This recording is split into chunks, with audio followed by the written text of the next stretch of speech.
నమస్తే అండి. నమస్కారం అండి. రాబోయే ఎన్నికల్లో ఎవరు సీఎం అవుతారు అనుకున్నారు? జగన్ గారా, చంద్రబాబు నాయుడు గారు? జగన్మోహన్ రెడ్డి గారే సీఎం అవుతారండి. అలాగే జగన్ మేనిఫెస్టోలో చెప్పిన మీరు నమ్ముతారా? చంద్రబాబు చెప్పిన మేనిఫెస్టోలో మీరు నమ్ముతారా? జగన్మోహన్ రెడ్డి గారి మేనిఫెస్టోకి చంద్రబాబు నాయుడు గారి మేనిఫెస్టోకి కూడా చాలా తేడా ఉందండి. ఏంటంటే జగన్మోహన్ రెడ్డి గారు పెట్టిన మేనిఫెస్టోని చూస్తే ప్రజలందరూ కూడా నమ్మే పరిస్థితులు ఉన్నాయండి. చంద్రబాబు నాయుడు గారు పెట్టే మేనిఫెస్టోని చూస్తే ఎగ్గొట్టడం తప్ప ఆయన ఏదో పబ్బం గడుపుకోవడానికి ఇవాళ మేనిఫెస్టో పెట్టాడు తప్ప ప్రజల వాళ్ళకి కూడా న్యాయం చేయడం ఉద్దేశంతో ఇవాళ ప్రజలందరూ ఉన్నారండి. అలాగే పథకాలతో పాటు సచివాలయాలు, రైతు భరోసా కేంద్రాలు, స్కూల్స్ బాగు చేసి ఇంగ్లీష్ మీడియం చేసిన అంటున్నాడు జగన్. ఇవన్నీ నిజమే అంటారా? ఇవన్నీ నిజమే కదండి.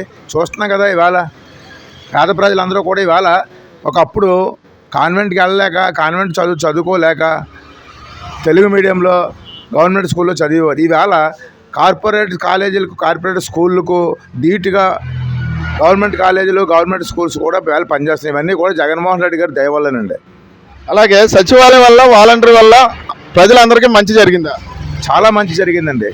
ఇవాళ పేద ప్రజలు అంటే ధనిక వర్గాలు చెప్పలేం కానీ ఇవాళ పేద ప్రజలందరికీ కూడా చాలా మంచి చేయడం జరిగిందండి.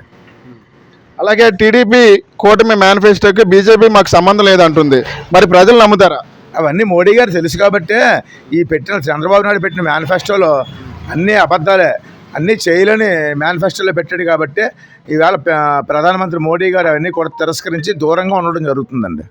అలాగే జగన్ ఇస్తున్న పథకాలనే చంద్రబాబు ఇస్తానంటున్నాడు. ప్రజలు నమ్ముతారా? ఆ రోజు 2019లో జగన్మోహన్ రెడ్డి గారు ఈ పథకాలు పెడితే ఆంధ్రప్రదేశ్ని మరో శ్రీలంక చేస్తున్నాడు అని చంద్రబాబు నాయుడు గారు అనడం జరిగింది.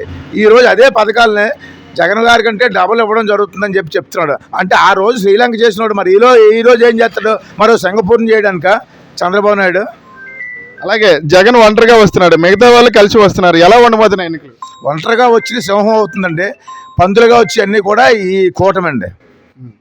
ఫైనల్గా మీరు జగన్ గారు గెలుస్తారా, చంద్రబాబు నాయుడు గెలుస్తారా? జగన్మోహన్ రెడ్డి గారు ప్రజలందరూ కూడా అనేక రకాలుగా అనేక విధాలుగా అత్యధిక మెజార్టీతో కూడా ఈరోజు గెలిపించడానికి సిద్ధంగా ఉన్నారండి.